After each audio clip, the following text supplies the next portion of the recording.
My name is Mark. I'm 34 years old, and I've been married to Emily, who's 31, for 7 years. Emily is the type of woman people notice instantly: bubbly, confident, always the center of attention.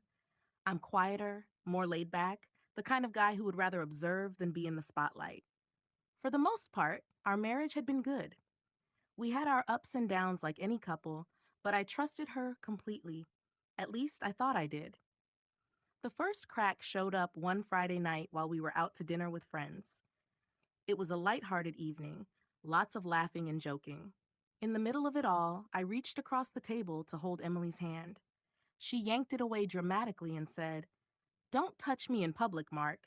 You know I don't like that." Everyone at the table laughed, assuming it was a joke. Emily grinned and added, "Relax, I'm kidding." I forced a laugh too, but inside I felt a sting. It didn't sit right with me.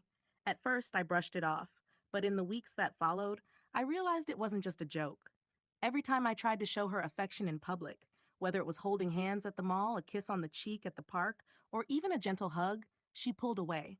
She'd mutter things like, "Stop, people are looking," or "Not here, Mark."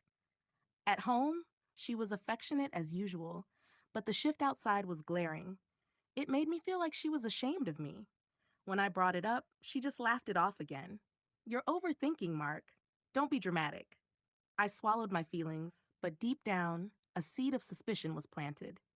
A couple of weeks later, she asked for my credit card to go shopping with her friends. That's when the idea hit me. I smiled, held out my wallet, then pulled it back at the last second. "Don't touch the cards in public. You know I don't like that." She frowned. "What's that supposed to mean?" "Just a joke," I said, echoing her words from that night at dinner. At first, she rolled her eyes. But I didn't stop there.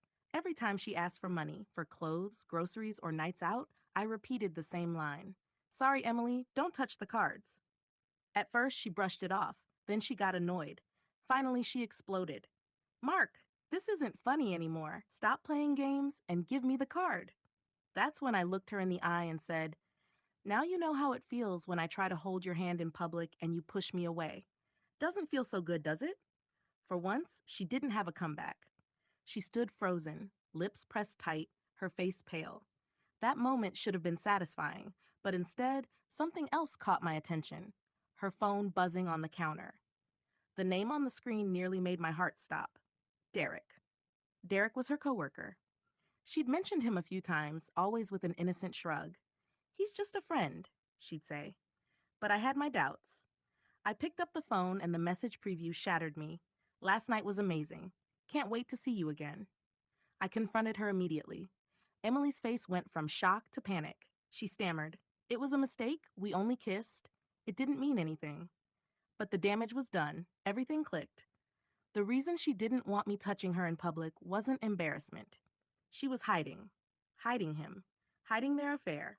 I didn't scream. I didn't throw things. I simply put my credit cards into my pocket and said calmly, "If you don't want to be touched in public by your husband, then you don't get to touch his money either. You've made your choice."